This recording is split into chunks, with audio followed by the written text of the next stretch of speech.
Bonjour à tous, aujourd'hui je vous propose une vidéo assez courte sur comment gérer l'hydratation de sa pâte en fonction des types de farine que l'on possède. Cette vidéo est dédiée à une question de Raphaël sur le blog Facebook de mon application. Donc nous allons commencer, j'ai créé une recette qui est un peu factice mais qui est dédiée vraiment à la gestion des farines. Donc je suis parti sur 700 g de farine, 500 g d'hydratation et j'ai pris ce chiffre rond de façon à pouvoir mesurer les différences qu'il va y avoir entre les différents types de farine. Sur cet écran, il n'est pas possible de gérer les farines, c'est vraiment un écran de design du pain assez, on va dire, assez haut niveau. Il faut passer sur la partie ingrédients. Dans cette partie ingrédients, on voit qu'il y a 3 types de farine que l'on peut sélectionner.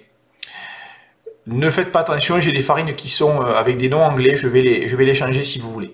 Alors, on va partir sur un type de farine, peu importe lequel c'est, donc vous pouvez choisir votre farine. Et quand vous cliquez ici, vous pouvez également changer votre type de farine. On va l'appeler T1, ou on va l'appeler farine 1. Voilà. Et on va partir sur un autre type de farine. On va remplacer la spelt par une farine qui s'appelle T2, farine 2, pardon. Voilà, là on est fin prêt à notre expérimentation. Vous voyez que le signe ici est barré.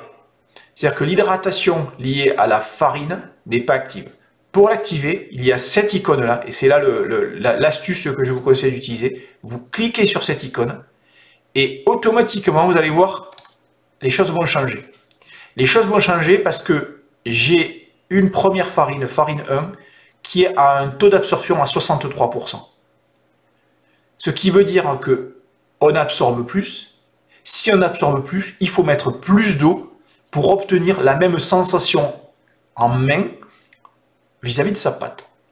Par contre, d'un point de vue mathématique, on a une hydratation qui est plus importante. Mais ce qui est important, c'est ce chiffre-là, c'est la sensation que l'on va avoir en main. Donc si je repars sur une farine standard, dans mon application, la farine standard est à 60% d'hydratation. Et là, on retombe sur les 500. Et à partir de là, on va pouvoir jouer, en fonction des différents types de farine, sur la capacité de notre farine à absorber. Donc là, je vais volontairement changer cette hydratation, regardez ce qui va se passer. Je la mets à 70%, c'est-à-dire que la farine absorbe beaucoup. Souvent, c'est le cas des farines avec beaucoup de protéines et des farines complètes. Et là, vous voyez immédiatement qu'on passe à 598, ce qui est assez impressionnant. C'est-à-dire qu'on est à un taux d'hydratation de 87% théorique. En réalité, votre pâte sera à 75%, parce que la farine absorbe plus. Même chose, si on va partir sur la farine numéro 2, donc là, je vais jouer sur le paramètre farine numéro 2. Et là, vous voyez, on tombe à 402. Car ici, on a une farine qui absorbe à 50%. Donc, ça absorbe beaucoup moins. Donc, il faut mettre moins d'eau pour avoir l'équivalent d'une pâte hydratée à 75%. Donc pour votre information, une fois que je vous ai expliqué ça, sachez que pour chaque farine que vous utilisez, vous pouvez changer le nom. On va mettre basse absorption.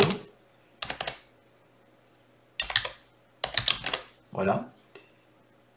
Vous pouvez également changer, en cliquant sur la photo de la farine, vous pouvez changer la photo de la farine. Donc là, je vous ai mis un exemple de ce que vous pouvez faire. Donc moi, j'utilise par exemple ces farines-là.